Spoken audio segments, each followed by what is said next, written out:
Well, welcome to this BC Strategies podcast. Today, I am joined by BC Strategies experts Blair Pleasant and John Arnold, and we are going to be discussing the CX Unifiers 25 conference that Blair and John just recently attended. This conference was really, put on by Sprinklr. And, John, maybe not all of our audience is familiar with Sprinklr. So let's start perhaps with just a quick overview of the company. Okay. Yeah, thanks, Kevin. So first off, it's not like the lawn sprinkler, the spelling. There's no E, right? So it's KLR, just for what it's worth. It's the cool kids spelling, right? Cool We kids dropped some vowels. spelling. Yeah. Yeah, I'm not sure what's behind that. Their logo is kind of amorphous. I'm not sure what it really, it looks like an upside down sprinkler, if anything. But anyways, I don't know what it really means. But that's okay. Sometimes the name of the company doesn't matter much. Sometimes it does. But so they're a company that's been around a while. And I know, Blair, we've certainly been to some of their updates over the past couple of years. They have these very in-depth technical updates called Squad. I can't remember what it stands for, but it's a quarterly update where they bring in all their brand people and product people, and they walk us through very technical stuff. One of the reasons why we don't know that much about them is that they are largely they are a pretty technical company. Marketing, I don't think, has been really their core focus, and they're only just starting to engage with us as analysts. But they're known primarily as being in the they call it the social listening space. So they're not like a Twilio or a Cinch, but they're not that far either, because a lot of their stuff is about messaging, but it's very much brand focused. So it's not something we would normally come across in the contact center space. And this is definitely not a UC play. But they are gravitating closer and closer to the fact that the conference is named CX Unifiers. So it tells you where they're going. But this has not been their native territory initially, but they see the opportunity, and I guess they see a lot of parallels to what their strengths have been in this social media, social listening space, where they've developed a lot of expertise in analyzing conversations, pulling insights from the data, and using it really to help marketers be more effective at their branding efforts. And they've done pretty well there. And they've also, the thing that makes it closer to home for us is they recently hired away, well, maybe not away, Blair, but anyways, Joy Corso and Rory Reed from Vonage, who were kind of the brain trust there. And I guess for whatever reason, when Ericsson took over, they got moved out or squeezed out, whatever. Excuse me. But they found a home here. And they've brought a level of energy and focus that really caters, I think, to our space. If it wasn't Blair for those two, I'm wondering how interesting this would be for us. Well, I mean, yeah, Rory and Joy definitely have, knowledge, and background in our space. But I think what's interesting is kind of looking at the evolution of Sprinklr. So they really started as social media management, a lot of social listening, creating social content. So it was all about social. And then they got more into omni-channel. So they added, some different capabilities, community, collaboration, content, some other things. And then they added AI, and then they added digital channels, which was starting to get really into our space with live chat, email, and messaging. And then I think it was 2 or 3 years ago, they got into the CCaaS space. So that was when things really started changing, when it's like, oh, okay, we have to start paying attention to them. And actually, one thing they kind of admitted at the event was when they went full on in CCaaS, they kind of dropped the ball a little bit on the social side. So now they're kind of going back to, okay, we're doing CCaaS and social. So they're adding more on the social side. So now their big thing is what they call unified CXM, customer experience management. So that's their big thing. And that's why the event was called CX Unifiers. It's all about unifying everything and bringing everything together. So one thing I found interesting, when we talk to some of the CCaaS vendors, they all say we're a CX platform, we're CX.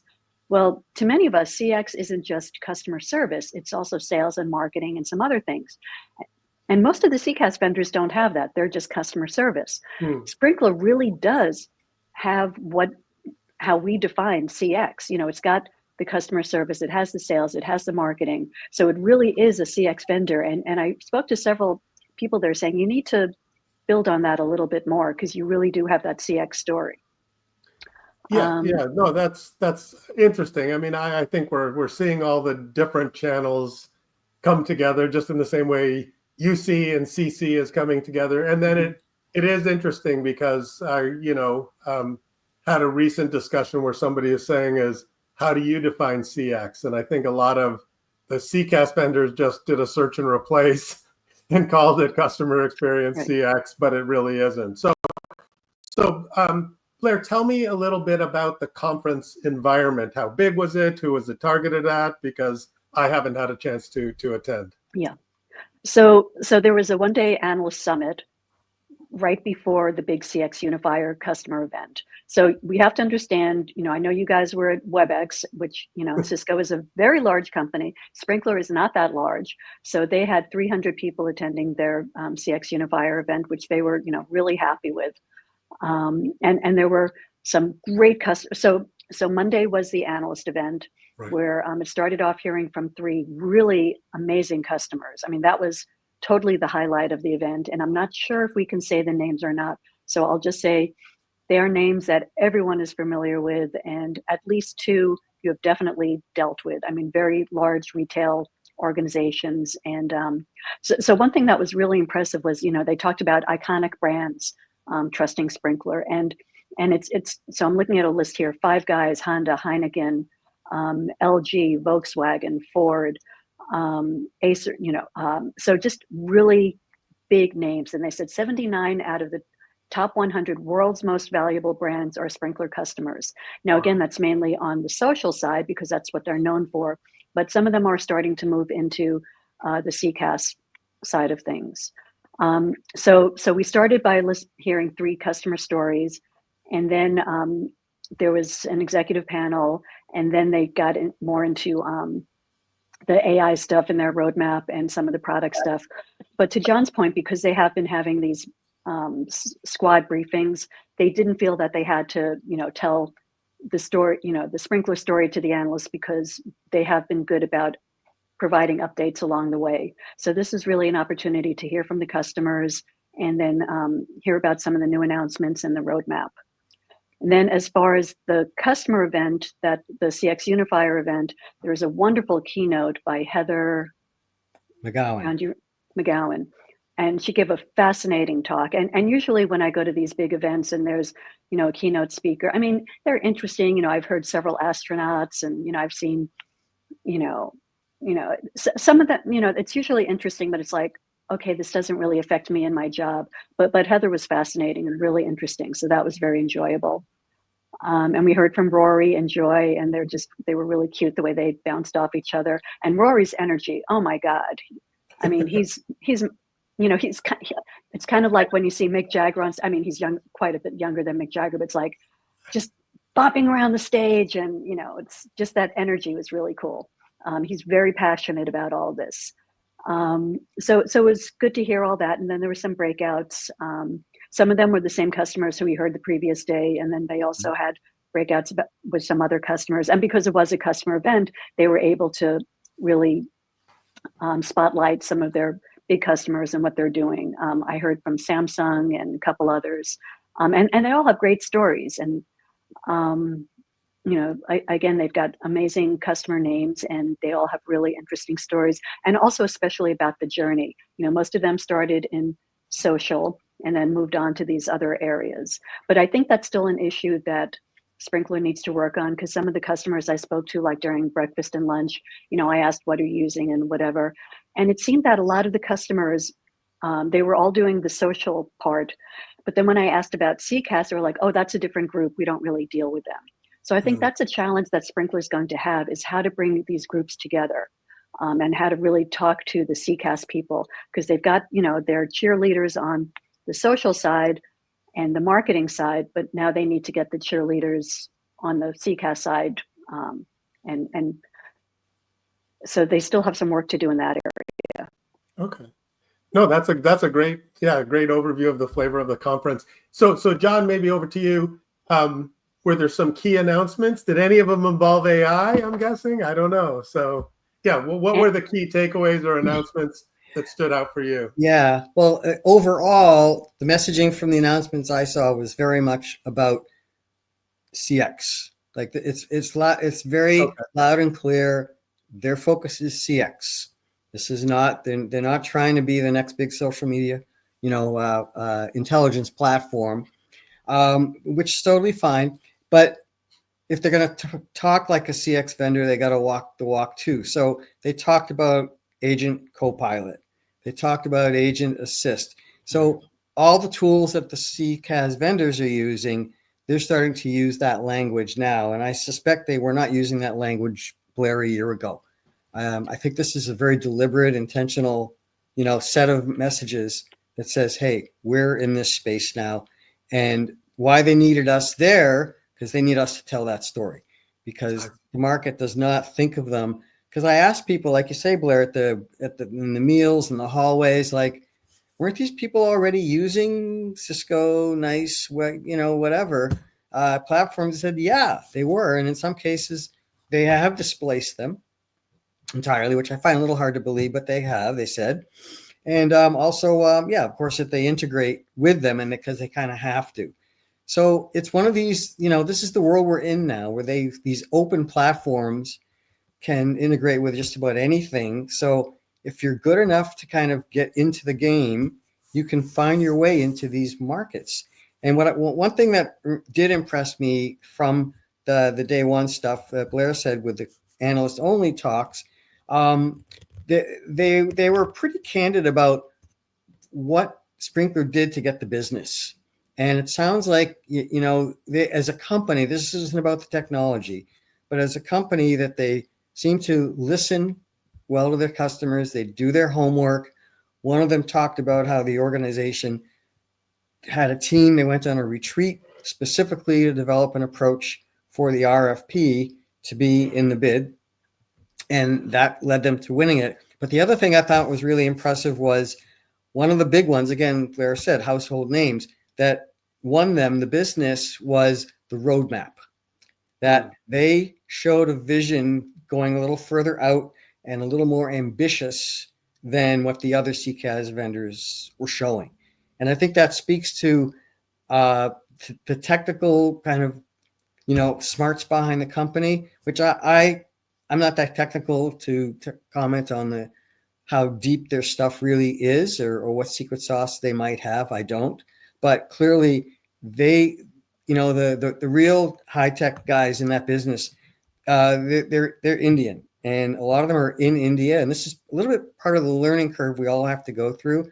If we're going to learn about this company, we have to see it as a little bit different. They're not a typical Silicon Valley company. A lot of their people are not. Even their CMO is not based in North America. So that's takes a little bit getting used to.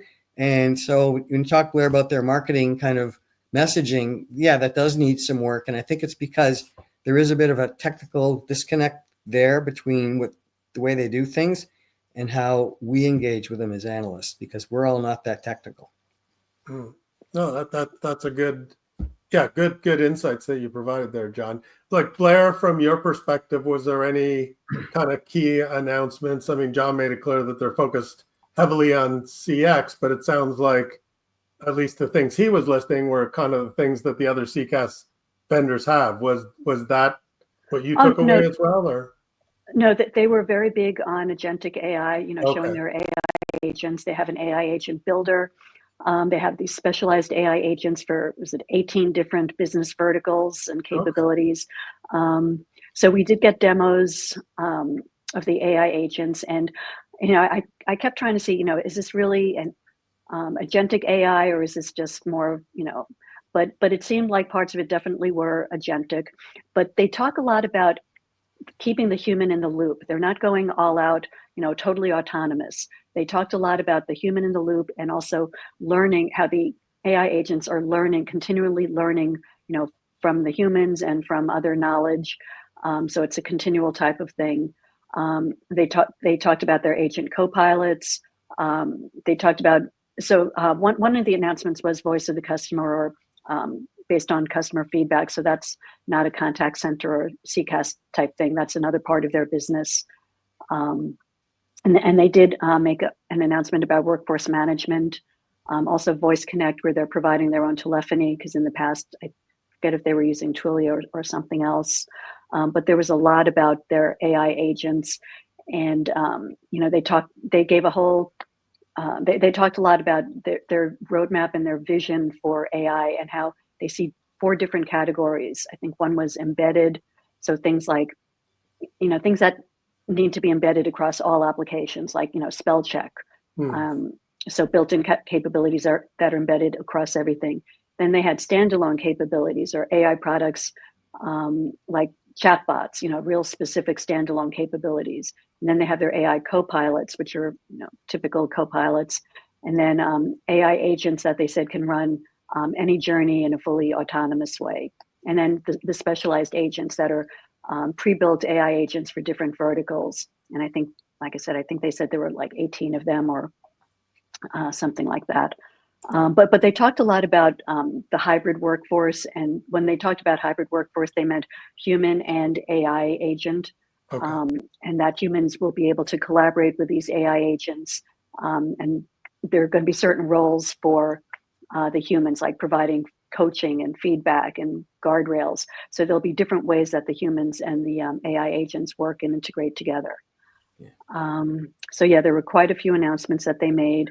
The other thing is they talked a lot about their platform, and their unified platform. And everyone talks about a unified platform, and theirs is a little bit different than the typical CCaaS vendors we talk to. But they do have the voice of the customer, or insights, and the social media, or the social media aspect, the marketing, advertising, and the customer service or contact center. So they have a unified platform from that perspective. So again, everyone talks about a unified platform, but it means different things. Okay, no, that's great. So John, maybe to wrap us up, if somebody's watching and they're not, I don't know, they weren't previously familiar with Sprinklr, like, who would be organizations that should look more deeply into Sprinklr, or who would be the role in the organization? Well, I think the starting point would be the people who run the social listening, customer engagement programs using social channels, because I think there's a challenge there that they all face, that they're kind of siloed. Like Blair, you said, they're not, marketing doesn't talk to CCaaS, they're different buckets. And I think the reason why, to me, Sprinklr is having success is that they're building their value proposition and all their technology around a very fundamental premise that you've mentioned, voice of the customer, Blair.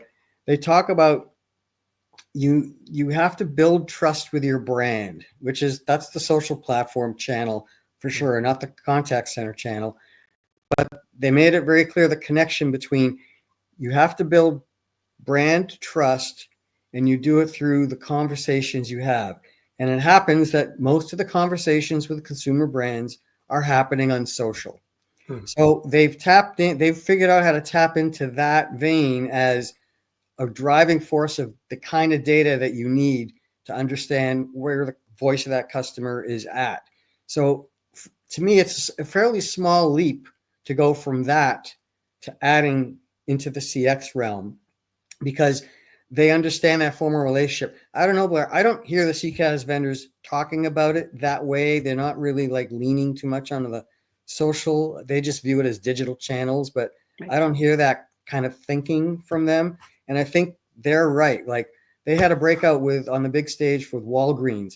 And I was really impressed by the way they talked about the way they're using this. In other words, without Sprinklr, they could not have gained the insights that they got to understand what the customer really needs. And when they do that, they build trust with the customer. which is exactly what CX is all about at the end of the day. So they've got the right tools. They seem to have the right kind of blueprint for this. So I think for them, getting into CX space isn't that big of a leap. And with a guy like Rory kind of cheerleading them on, like you can see why they're going in this direction. He's been there. He knows how that market works. Yeah, and they do have a good CCaaS platform, with all the channels, and they did just add the workforce management. I think they've got quality management, and they've got a lot of the omni-channel channels. So they do have a lot going on with their CCaaS platform. So I think they're also looking for companies just to do that. So yeah, I'm not sure if I think most of their customers do start with social, but I don't think you have to at this point. But it does make sense to do both. As far as the opportunity, I mean, Rory was pretty clear about this. He said, listen, there are thousands of companies that we're following right now. They're all having the same conversations. Mm-hmm. How do we leverage customer insight, customer data? So they know they're talking to the right people. So this has very much become a strategic kind of move for them. Nobody's coming to them, I don't think, for CX per se, but they can grow into that because they've shown what they can do with social channels. And we saw good examples of that too on the day one of how they're using that data to get closer to the customer. And that's the trick they're all trying to solve. And also trust. The customers also talked about how, Sprinklr did such a great job on the social side, and they really formed tight relationships, and they trusted the company. So that said a lot. And the customers were just really raving about the relationships and the partnerships and how it was. I think they all said, it wasn't a vendor, it was a partner, which, we hear a lot, but it was very sincere from these customers. Yeah. And on that point, another takeaway from one of the day one talks was at least two customers talked about how they didn't want a technology partner. Right. They wanted a business partner. They wanted, a strategic partner. So that takes it out of the equation. They're no longer comparing themselves to NICE or Genesis or Five9. It's not about technology. It's about understanding the needs of the business. And they seem to be very good at having those conversations. Yep. Well, I think that's an excellent overview, and thank you, Blair and John, for your insights as always. I didn't get a chance to attend this year, but I feel like obviously you've boiled it down to some of the key points. So thank you very much, and thank you for watching. If you haven't subscribed to the BC Strategies podcast, we would encourage you to do so. And as always, lots more information from all of the BC Strategies experts at bcstrategies.com. Thank you very much. Okay. Bye. Bye.